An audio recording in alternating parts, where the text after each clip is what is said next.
സഭാ സമ്മേളനം തുടങ്ങുന്ന ദിവസം തന്നെ രാഹുൽ മാങ്കൂട്ടത്തിൽ സഭയിലേക്ക് എത്തിയിട്ടുണ്ട്.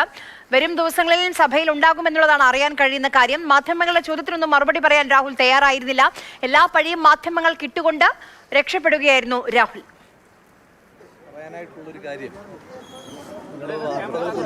നിങ്ങൾക്ക് ഇഷ്ടമുള്ള വാർത്ത കൊടുക്കാനുള്ള പൂർണ്ണമായ സ്വാതന്ത്ര്യമുണ്ട്. ആ സ്വാതന്ത്ര്യത്തെ ഒന്നും ഒരു കാലത്ത് ഞാൻ ശ്രമിച്ചിട്ടില്ല.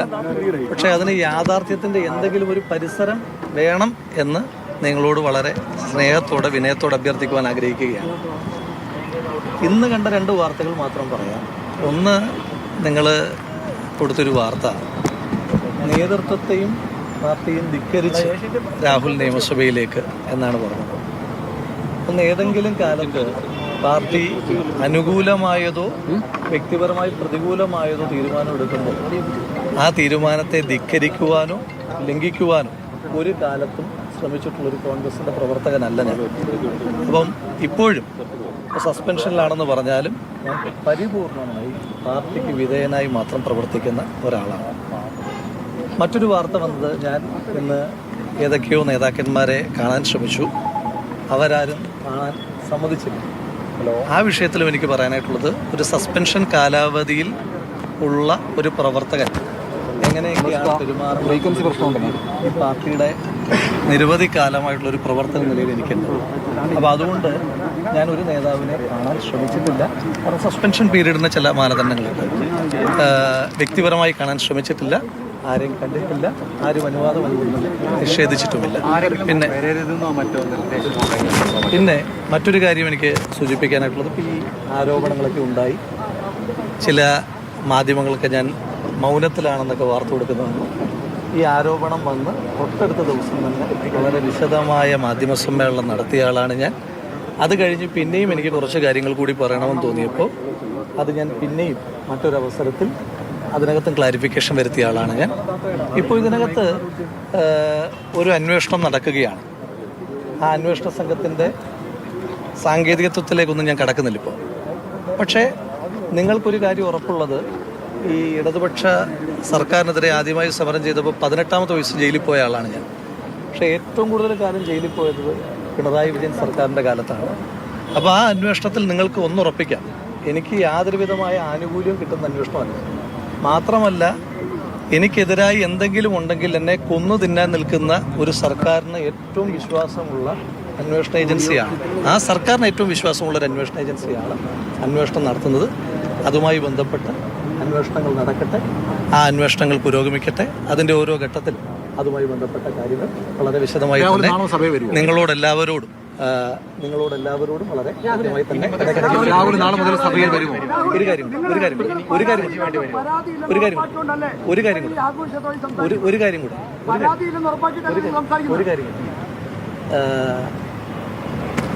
ഈ ഞാനൊരു കോൺഗ്രസിൻ്റെ പ്രവർത്തകനായി ഇപ്പോഴും സസ്പെൻഷനിലാണെങ്കിലും കോൺഗ്രസിൻ്റെ പ്രവർത്തകനെന്ന് സാങ്കേതികമായി പറയാൻ കഴിയില്ല എങ്കിലും മരണം വരെ കോൺഗ്രസ് പ്രവർത്തകനായി കഴിയുന്ന ഒരാളാണ്.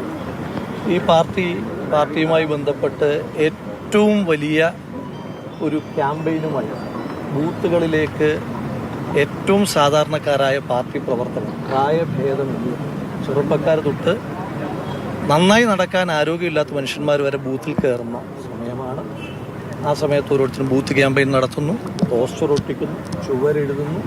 അതുപോലെ തന്നെ സമരങ്ങൾ, ഏറ്റവും ശക്തമായ സമരങ്ങൾ. ഇന്ന് പോലും KSUവിൻ്റെ DG ഓഫീസിലേക്കുള്ള മാർച്ച് നടക്കുന്നു. യൂത്ത് കോൺഗ്രസിൻ്റെ വിവിധങ്ങളായ സമരങ്ങൾ നടക്കുന്നു. സമര നേതാക്കന്മാരെ മുഖംമൂടി അണിഞ്ഞുകൊണ്ട് പോലീസ് കൊണ്ടുപോകുന്ന കാഴ്ചകൾ നമ്മൾ കാണുന്നു. ക്രൂരമായ കസ്റ്റഡി മർദ്ദനങ്ങൾ ഉണ്ടാകുന്നു. അപ്പോൾ ആ സമയത്തൊക്കെ പ്രസ്ഥാനത്തിൻ്റെ പ്രവർത്തകർ അതിശക്തമായ ഒരു വലിയ പോരാട്ടം ഏറ്റെടുത്തിരിക്കുകയാണ്. അതുപോലെ തന്നെ സൈബർ മേഖലയിൽ ഒരു ലൈക്ക് കൊണ്ടെങ്കിലും ഈ പാർട്ടിയുടെ നേതാക്കന്മാരുടെ നിലപാടുകളെ അംഗീകരിക്കുന്ന ലക്ഷോപലക്ഷം മനുഷ്യന്മാർ ലോകത്തിൻ്റെ വിവിധ ഭാഗങ്ങളിലായി പ്രവർത്തിച്ചു കൊണ്ടിരിക്കുകയാണ്.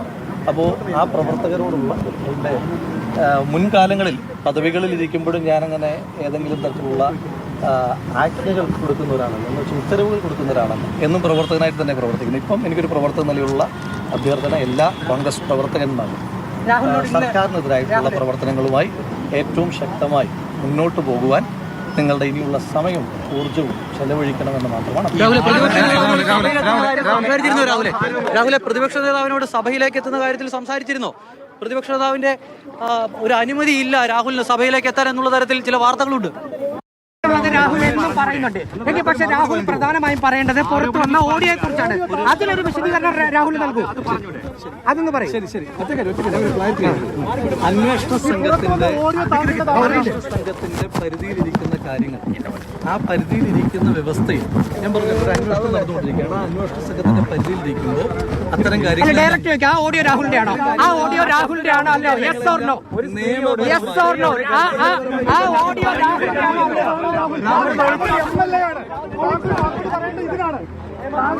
എങ്ങനെ പിടിക്കും?